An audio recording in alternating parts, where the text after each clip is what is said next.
Friends, చరిత్ర తిరగరాయబడింది. అసాధ్యం అనుకున్నది సుసాధ్యం చేయబడింది. శత్రువుల గుండెల్లో మంటలు పుట్టిస్తూ ప్రపంచ దేశాలన్నీ నివ్వరపోయేలా ఇజ్రాయెల్ పార్లమెంట్ క్నెసెట్ మెట్లపై అఖండ భారతవని గర్జన వినిపించింది.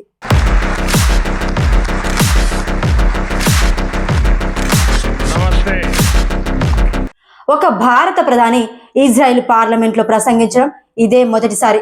ఒకవైపు క్నెసెట్లోని భారత ప్రధాని ప్రసంగిస్తుంటే ఇటువైపు ఇస్లామాబాద్లోని పాక్ జనరల్స్ కి నిద్రలేని రాత్రులు మొదలయ్యాయి. ఎందుకంటే అక్కడ చర్చలు కేవలం షేక్ హ్యాండ్స్ తో మాత్రమే ఆగిపోలేదు. శత్రువుని సర్వనాశనం చేయడానికి అవసరమైన మారణ హోమాలను సృష్టించడానికి మారణాయుధాల తయారీ ఎలా చేయాలి అనే వరకు వెళ్ళాయి.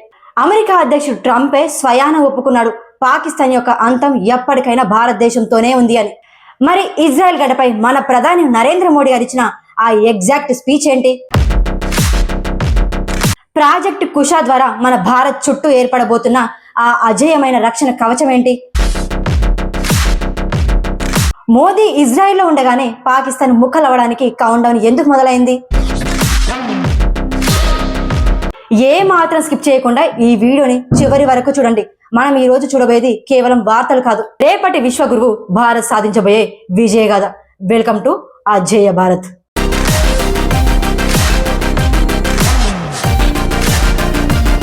సబ్స్క్రైబ్ చేసి పెట్టుకోండి, యుద్ధం మొదలవబోతుంది.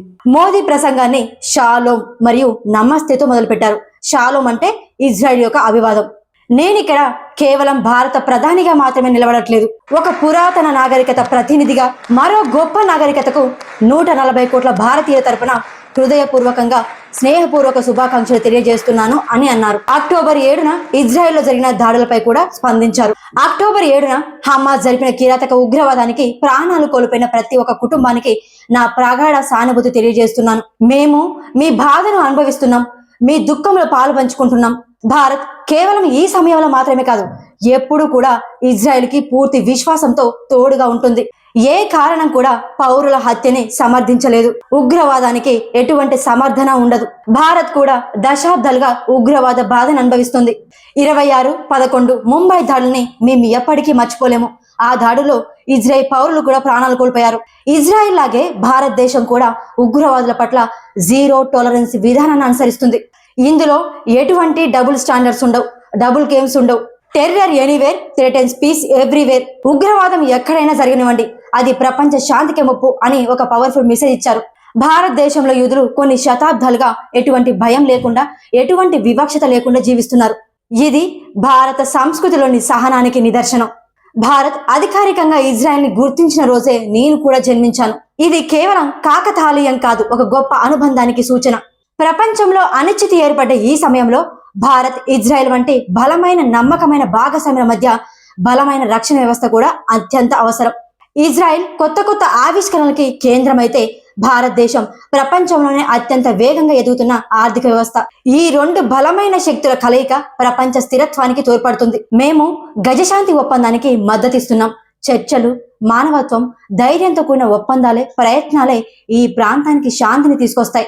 భారత్ ఎప్పుడు శాంతి, స్థిరత్వానికి వెన్నెముకగా నిలుస్తుంది. భారత్ ఇజ్రాయెల్ యొక్క స్నేహం ఎప్పుడు ఇలాగే కలకాలం వర్ధిల్లాలి అని కోరుకుంటూ ప్రసంగాన్ని ముగిస్తున్నాను అన్నారు. ఫ్రెండ్స్, చూశారుగా, ఇది కేవలం ప్రసంగం కాదు, దశాబ్దాల నిరీక్షణ తర్వాత భారత్ ప్రపంచానికి ఇచ్చిన ఒక బలమైన సమాధానం.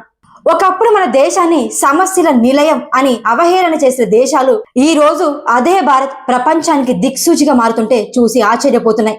ఇజ్రాయెల్ గడ్డపై మోదీ గారు మాట్లాడుతుంటే అది ఒక నాయకుడి మాటలా అనిపించలేదు. సరిహద్దులో ప్రాణాలకు తెగించి పోరాడుతున్న జవాన్ల పౌరుషంలా అనిపించింది.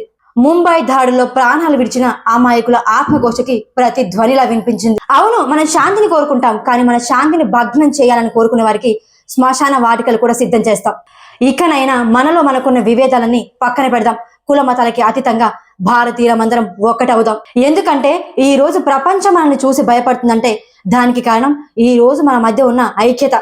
ఇజ్రాయెల్ లాంటి అజేయమైన శక్తి మనతో చేతులు కలిపింది. ఇక మనల్ని ఆపడం ఎవరి తరమూ కాదు. పాకిస్తాన్ ముక్కలవ్వడం, అఖండ భారత్ కల నిజం అవ్వడం, ఇవన్నీ కేవలం కాలం నిర్ణయించిన విషయాలు మాత్రమే. ఈ వీడియో చూశాక మీ రక్తం ఉడుకుతుంటే, మీ గుండెల్లో దేశభక్తి ఉప్పొంగుతుంటే ఒక్కసారి కమెంట్ బాక్స్ లో జై హింద్ అని కమెంట్ చేయండి. ఇంతవరకు మిమ్మల్ని ఏది అడగలేదు. అజేయ భారత్ ని సబ్స్క్రైబ్ చేసుకోండి. మళ్ళీ మరొక సంచలన వార్తతో కలుద్దాం. భారత్ మాతాకి జై.